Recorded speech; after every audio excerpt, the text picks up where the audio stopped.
బాబు కొంచెం పక్కకు ఉన్నాం, అటు ముందుకి.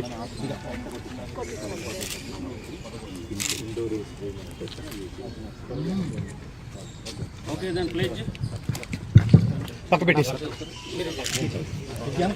కొంచెం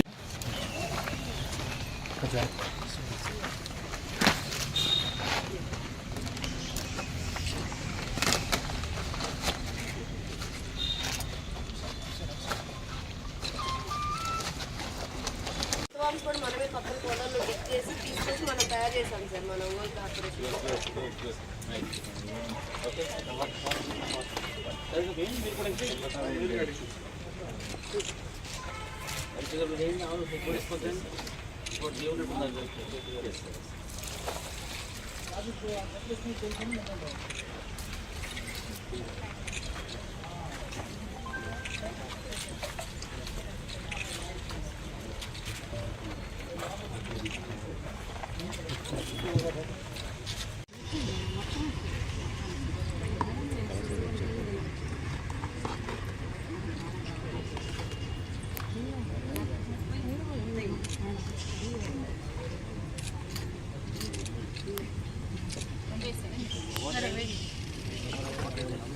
అందరూ పెట్టుకోండి మేడం.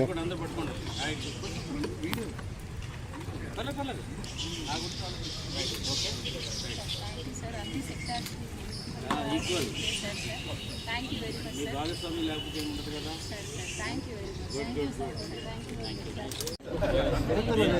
నేను ప్రోపగాండ చేయవలసింది మీరే కదండి. చేయాలా జనాలు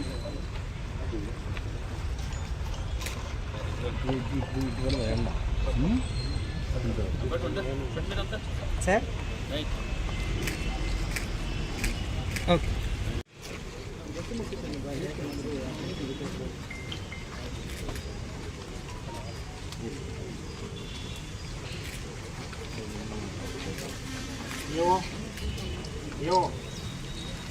యో రవి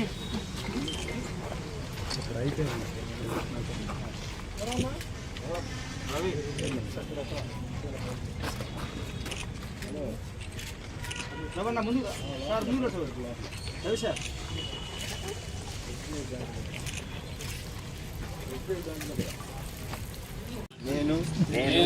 నా పరిసరాల పరిశుభ్రత కొరకు ప్రతిరోజు కొంత సమయం కేటాయిస్తానని, నా వంతు కృషిగా స్వచ్ఛత కార్యక్రమాల కొరకు శ్రమదానం చేసి పరిశుభ్ర ఆంధ్రప్రదేశ్ సాధించే సంకల్పానికి కట్టుబడి ఉంటానని, ఈరోజు పరిశుభ్రత గురించి నేను వేసిన ఈ ముందడుగు ఆంధ్రప్రదేశ్ రాష్ట్రాన్ని శుభ్రపరచడంలో సహాయం చేస్తుందని నమ్ముతూ ఈ రోజు నుండి తోటి వారికి కూడా వాహన కాలుష్యాన్ని తగ్గించి స్వచ్ఛమైన గాలి కొరకు ప్రజా రవాణా వాహనాలను ఉపయోగించుట మరియు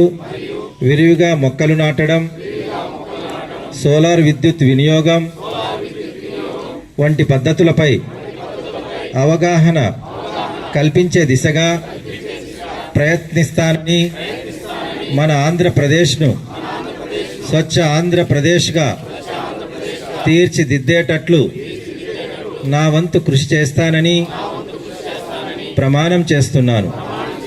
అందరికీ నమస్కారం. ఈరోజు స్వచ్ఛ ఆంధ్ర కార్యక్రమంలో మొత్తం రాష్ట్ర వ్యాప్తంగా ప్రతి నెల 3వ శనివారం ఈ స్వచ్ఛాంధ్ర కార్యక్రమంలో ఏదో ఒక ఐటెం మీద ఒక కార్యక్రమం చేయడం అనేది జరుగుతుంది. అందులో భాగంగా ఈ వారం అంటే ఈ నెలలో ఈ వారం ఇచ్చిన పిలుపు ఏంటంటే క్లీన్ ఎయిర్, స్వచ్ఛమైన గాలి ఎన్విరాన్మెంట్లో మనకు ఉండాలనే ఒక సంకల్పంతో ఈరోజు ఒక పిలుపు ఇవ్వడం జరిగింది. రాష్ట్ర వ్యాప్తంగా ఈ కార్యక్రమాలన్నీ కూడా జరుగుతున్నాయి.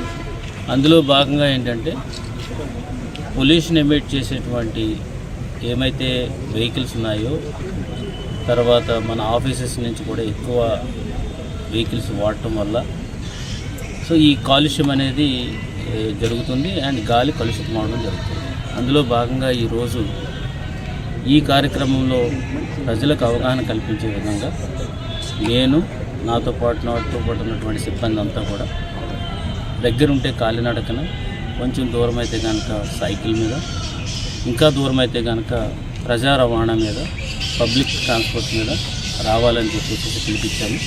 ఆ విధంగానే ఆఫీసర్స్ అందరూ కూడా not only here in entire జిల్లాలో ఆఫీసర్స్ అందరూ కూడా కాలినడకన కానీ, సైకిల్ మీద కానీ, ఏదైనా ప్రజా రవాణా కూడా ఆఫీస్కి రావడం అనేది జరిగింది.